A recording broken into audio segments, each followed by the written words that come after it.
Hello दोस्तों, आज फिर आप लोगों के सामने मैं प्रेजेंट हुआ हूँ और आज का जो सब्जेक्ट है, तो मैं एक ही वीडियो में 2 सब्जेक्ट के विषय में बात करूँगा। तो पहला सब्जेक्ट ये है, जैसे बहुत सारे बच्चों का ये क्वेरी रहता था कि सर ग्रुप डी से ग्रुप सी में प्रमोशन होता है कि नहीं सिविल कोर्ट में? तो पहले मैं उसके डाउट्स को क्लियर करूँगा। फिर सेकंड, जैसे कि बहुत सारे बच्चे ये भी बार-बार मैसेज कर रहे हैं कि 2023 का वेटिंग लिस्ट कब क्लियर होगा या क्लियर होगा कि नहीं होगा? तो देखो, पहले तो आप जान लो रिजल्ट जो है ये आपका प्रमोशन जो है डी से सी ये होता है। तो इसमें कोर्ट जो है अपना कुछ बेसिक क्राइटेरिया के आधार पे जो है वो प्रमोशन देते हैं और ये चीज़ ऑलरेडी आपका गढ़वा सिविल कोर्ट में हुआ है। जो आप देखिएगा 10 तारीख जो है 10 दिसंबर को उसका नोटिस जो है गढ़वा में डाला है। उसके जो ऑफिशियल साइट है उस पे।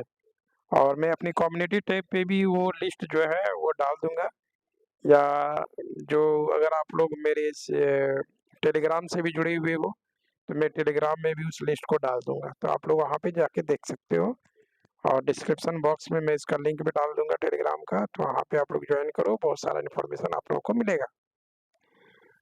और जैसे दूसरा क्वेश्चन जो है, जैसे बहुत सारे बच्चे ये कह रहे हैं कि सर वेटिंग लिस्ट क्लियर कब होगा? 2023 सिविल कोड का और उसमें ऑलमोस्ट सभी सिविल कोर्ट्स में वैकेंसी था। तो वेटिंग लिस्ट क्लियर होने के लिए कुछ बेसिक क्राइटेरिया है, अगर ये फुलफिल होगा तभी वेटिंग लिस्ट क्लियर होगा। अदरवाइज़ वेटिंग लिस्ट क्लियर होना थोड़ा-सा सिविल कोर्ट में प्रॉब्लम है। तो देखिए, पहले बेसिक क्राइटेरिया क्या है वो मैं बता दूँ। तो पहला क्राइटेरिया ये है कि जैसे कि वेटिंग लिस्ट में क्या है कि पहले तो वैकेंट होना चाहिए सीट्स। या बहुत सारे बच्चे जो जॉइन किए हैं वो कहीं अच्छी जगह प्लेस हो गए हैं, जॉब छोड़ देंगे, तभी वैकेंट होगा। तो ये 2-3 कंडीशंस होते हैं जिसके आधार पे जो है वेटिंग लिस्ट में जो वेटिंग में है बच्चे उसको बुलाया जाता है। तो जनरली सिविल कोर्ट में कोई एग्ज़ाम कंडक्ट नहीं होता है, डायरेक्ट सिविल कोर्ट में बच्चे इंटरव्यू के थ्रू से आते हैं।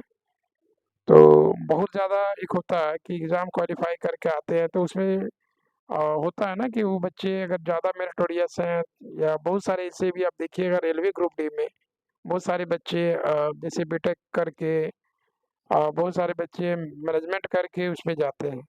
तो जब उन लोग को अच्छा अपॉर्चुनिटी मिलता है तो वो उन्हें ग्रुप डी जो है वो छोड़ के चले जाते हैं। तो जिससे क्या होता है कि रेलवे में वेटिंग लिस्ट क्लियर हो जाता है। लेकिन सिविल कोर्ट में ऐसा बहुत कम दिखता है जिसके कारण जो है सिविल कोर्ट में आपका वेटिंग क्लियर होने का चांसेस कम रहता है। लेकिन अगर वेटिंग लिस्ट क्लियर होगा तो इसमें भी है कि अगर 10 है तो 2-3 ही वेटिंग लिस्ट क्लियर होने का संभावना रहता है। तो और उसके बाद है कि बहुत बल्क में अभी झारखंड में वैकेंसी भी नहीं हुआ है कि बहुत सारा वैकेंसी निकला कि बच्चे हो रहे हैं। तो ऐसा अगर होता तब भी चांसेस बन सकता था। तो वेटिंग लिस्ट देखिए, थोड़ा वेट कीजिए, अगर ऐसा कुछ होता है तो मैं आपको ज़रूर कहूँगा। लेकिन जो प्रमोशन वाला है वो मेरे पास ऑलरेडी प्रूफ है, तो इसी वजह से मैं कह रहा हूँ कि प्रमोशन होता है। जिसमें आपका एक क्वालिफ़िकेशन है, उसके बाद कोड जो है जो एलिजिबिलिटी शो करते हैं।